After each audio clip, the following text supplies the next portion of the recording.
Hello, আসসালামু আলাইকুম। আমার আরেকটা ব্লগ ভিডিওতে আমি আসলাম কাতারের দোহা থেকে। তো আসুন আমার সেই কাতারের সৌন্দর্য যেই জায়গাগুলো আমি আমার চ্যানেল থেকে আপনাদের দেখাই। এটা হচ্ছে কাতারের দোহা সিটি। এখানটাতে আপনার মূল সিটি বলা হয়, সেটা কাতারের প্রাণকেন্দ্র বলতে পারেন। আর এখানটাতে সব জল্পনা কল্পনা, মানে কাতারের সব সৌন্দর্য, সব যত উচ্চ ভবনগুলো সব এখানেই। আমার পাশ দিয়েই চলে গেছে মেট্রো লাইন, পিছনে দেখছেন ওটা মেট্রো স্টেশন। তো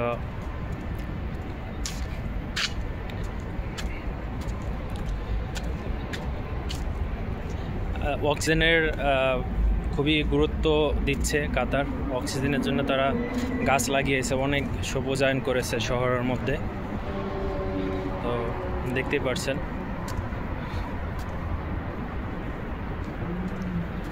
আমার পাশেই মেট্রো স্টেশন, এদিক দিয়ে বয়ে গেছে, এই মাটির নিচ দিয়ে এদিক দিয়ে মেট্রোটা গেছে।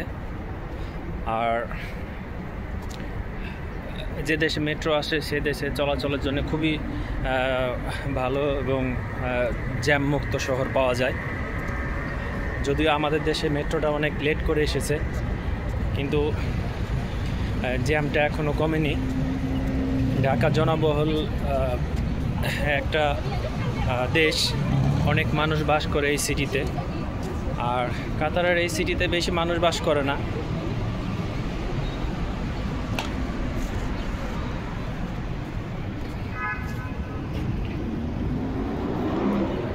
মেট্রো স্টেশন দোহা সিটির মধ্যে যে মেট্রো স্টেশনটা, এটাতে এই মেট্রো স্টেশনটার নাম হচ্ছে ডিইসিসি। তা ডিইসিসি নামেই চিনে অনেকেই। আর আমার পিছনে দেখছেন কি একটা স্কাইপার, অনেক বড় একটা বিল্ডিং। এবং আলফারদান যে টাওয়ার দেখছেন, আলফারদান টাওয়ার, এটা হচ্ছে আলফারদান টাওয়ার। আলফারদান গ্রুপের এর নিচে ওয়ার্ল্ডের সব নামি দামি ব্র্যান্ডের গাড়ি এইখানটাতেই আছে।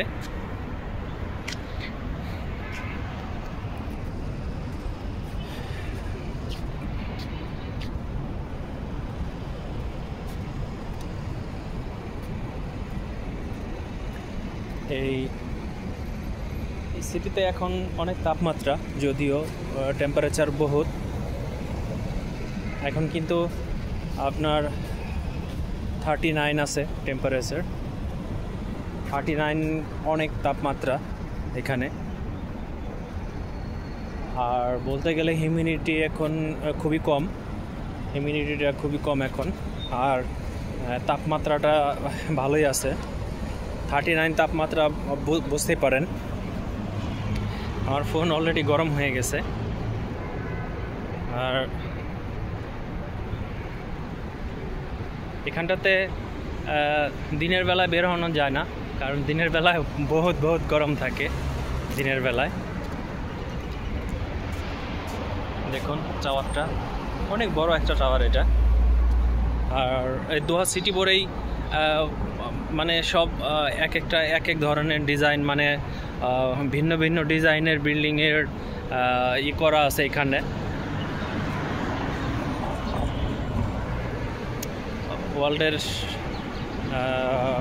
নাম করা আর্কিটেকচার আর ডিজাইনরা এইসব বিল্ডিংয়ের ডিজাইন করে থাকেন, এবং ভালো ভালো ডিজাইনের বিল্ডিং এখানে করে থাকেন।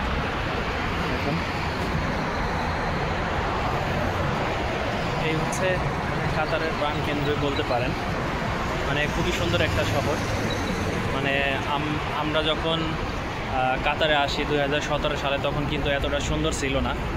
আর এখন কিন্তু আস্তে আস্তে অনেকটাই সুন্দর করে তুলেছে সিটিটাকে। খুবই ভালো সাজানো গোছানো হয়ে গেছে এখন, বলতে পারেন একটা স্মার্ট সিটি। আর স্মার্ট সিটি খেতাব এমনিতেই পায় না, সব কিছু থাকা লাগে একটা স্মার্ট সিটিতে। যে সুযোগ সুবিধা থাকে তার মধ্যে অন্যতম হচ্ছে এই কাতারের এই দোহা সিটি।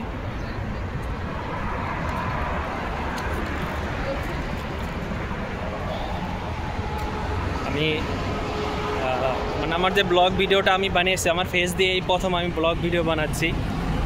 তো আশা করছি আপনাদের ভালো লাগবে এবং কোন কোন জায়গাগুলো আপনারা দেখতে চান।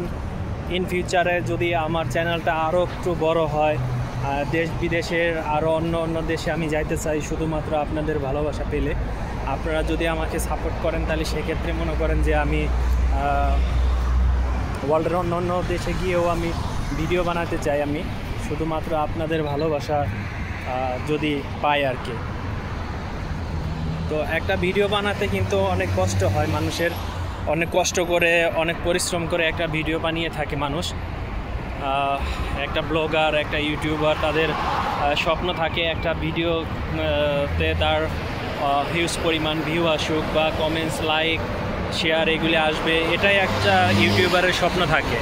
তো আমারও ব্যতিক্রম কিছু না, আমি ওরকমই স্বপ্ন করে থাকি যে আমার ইউটিউব চ্যানেলে আপনারা দেখবেন, আমার ইউটিউব চ্যানেল নিয়ে আমি সামনে এগোতে চাই এবং অনেক স্বপ্ন আছে আমার এই ইউটিউব চ্যানেলটাকে আমি বড় করব এবং দেশ বিদেশে গিয়ে আমি ভিডিও বানাবো এবং আপনাদের সেই সৌন্দর্য সিন, দেশ বিদেশের যে যত জায়গাগুলো, অদেখা জিনিসগুলো, সেগুলো আপনাদের দেখাবো। এটা আমার স্বপ্ন। তো এই স্বপ্নটা আমি কিন্তু পূরণ করতে পারি শুধুমাত্র আপনাদের জন্য। যদি আপনারা দেখেন এবং সাপোর্ট করেন তাহলেই কিন্তু আমি সেই স্বপ্নটা পূরণ করতে পারি এবং স্বপ্নটা পূরণ করতে সক্ষম হব শুধুমাত্র আপনাদের জন্য। যদি আপনারা আমার পাশে থাকেন তাহলে সেক্ষেত্রে সম্ভব। তো যাই হোক, আমি দেখাচ্ছি যে কাতারের সিটিটাতে কিন্তু জ্যাম খুবই কম। দেখুন, ট্রাফিক আছে, ট্রাফিকে জ্যাম খুবই কম। এখন দেখুন সন্ধ্যা ঘনিয়ে আসছে, এখন 6টা 15 বাজে, বাংলাদেশ টাইম অলমোস্ট রাত 9টা 15 বাজে এবং ইন্ডিয়াতে 8:45 বাজে, সম্ভবত 8:45 বাজে। তো যেসব দেশের থেকে আমার ভিডিও দেখেন আপনারা অবশ্যই কমেন্টস করে জানাবেন। বাংলাদেশ থেকে দেখলে বাংলাদেশের কথা বলবেন, বাংলাদেশের, এবং ইন্ডিয়া থেকে দেখলে ইন্ডিয়ার কথা অবশ্যই লিখে জানাবেন। এবং বহির্বিশ্বে অনেক প্রবাসী ভাইরা আছে, আমার প্রবাসী ভাইরা কিন্তু অনেক সাপোর্ট করেন, প্রবাসী ভাইরাও আমার ভিডিও দেখে থাকেন। তো যেসব প্রবাসী ভাইরা আপনারা যেই দেশে থেকে দেখে থাকেন আমার ভিডিও, তো অবশ্যই আপনারা আমার কমেন্টস বক্সে অবশ্যই জানাবেন কাতারের কোন কোন জায়গার ভিডিওগুলি আপনারা দেখতে চান। অবশ্যই আপনাদের আমি দেখাবো। শুধুমাত্র আপনাদের কমেন্টের আশায় থাকি যে আপনারা দেখতে চান কি না, কাতারের কোথায় কোথায় দেখবেন অবশ্যই আমাকে জানাবেন। দেখুন মানে এখানে যেই মানে গাছগুলো লাগিয়েছে, দেখুন কি অক্সিজেনের সবুজ গাছ, একদম শহরের মধ্যে সবুজ গাছ লাগিয়েছে, মানে খুবই ভালো লাগতেছে যে সবুজ গাছগুলো। এটা কিন্তু শুধুমাত্র অক্সিজেনের জন্য করা হয়েছে এখানে, ঠিক আছে। এবং গাছের ছায়ার নিচে আসলে কিন্তু তাপমাত্রা অনেকটাই কম লাগতেছে আমার এখানে। এখন 6টা বাজে দেখুন, তারপর আমি গাছের নিচে আসার পরে তারপরে কিন্তু এখানে আমার ঠান্ডা লাগতেছে, মানে অক্সিজেনের জুড়ি নাই, বুঝছেন। গাছে মানে খুবই অক্সিজেন করে, কার্বন ডাই অক্সাইড শোষণ করে গাছ, তো অক্সিজেনের জুড়ি নাই সবুজ গাছে। দেখুন মানে এটা কিন্তু একটা 3 রাস্তার একটা মোড়, এখানে 3 রাস্তার মোড়। তারপরে দেখুন এখানে কোনো জ্যাম নাই, দেখছেন কোনো জ্যাম নাই। অনেক বড় একটা সিগন্যাল কিন্তু এখানে, ঠিক আছে। তো এই সিগন্যালটা আমার জানা মতে এটা আমি কখনো দেখি নাই যে 20-30টা গাড়ি একত্রিত হতে, এটা কারণ সব সময় এটা ফ্রি থাকে এই সিগন্যালটা। কত সময় হয় বিজি হয়ে থাকে, কখনো হয়তো 50-100টা গাড়ি এটা হইতে পারে কোনো এক সময়।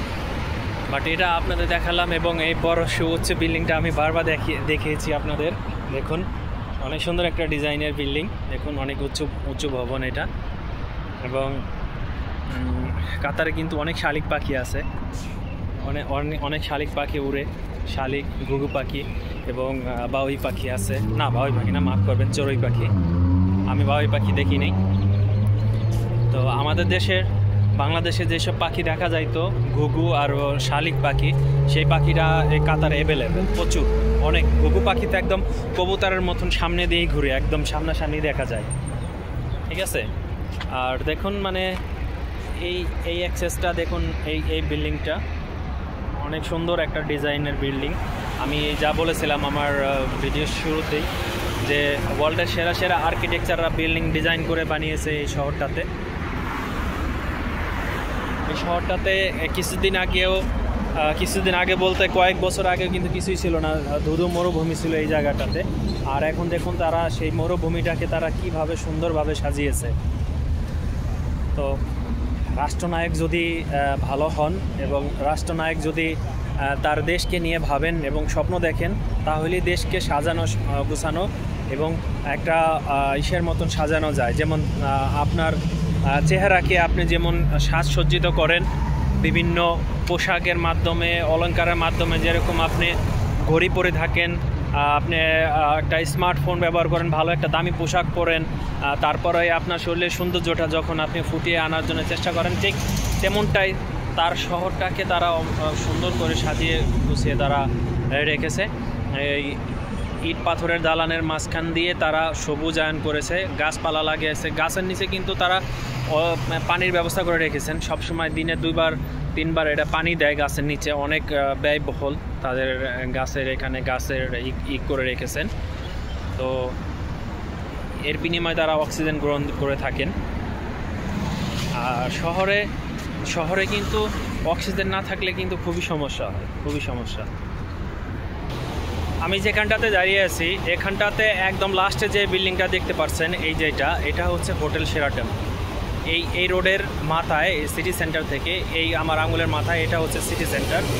তো সিটি সেন্টারে শেরাটন হোটেল, এখানে এটা সরকারি হোটেল, অনেক বড় একটা পার্কিং। আমি আমার পরবর্তী ভিডিওতে আমি দেখাবো আপনাদের শেরাটন গার্ডেন এবং কর্নিশ পার আমি দেখাবো। আমার পরবর্তী ভিডিও দেখার জন্য আপনাদেরকে আমি বলে রাখলাম, অবশ্যই আমার পরবর্তী ভিডিও দেখবেন। শেরাটন গার্ডেন নিয়ে বানাবো আমি এবং কাতারের কর্নিশ নিয়ে বানাবো। তো দেখা হচ্ছে আমার পরের ভিডিওতে, এবং যারা আমার ভিডিওটা দেখবেন অবশ্যই সাবস্ক্রাইব করে পাশে থাকবেন এবং লাইক কমেন্টস করবেন, যাতে আপনার পরবর্তী ভিডিও আপনার নোটিফিকেশনে আপনি আসে ওইখানে এবং আমার ভিডিওটা দেখতে পারবেন। তো অবশ্যই লাইক শেয়ার করে পাশে থাকবেন। বাই বাই, দেখা হচ্ছে অন্য কোনো জায়গায়।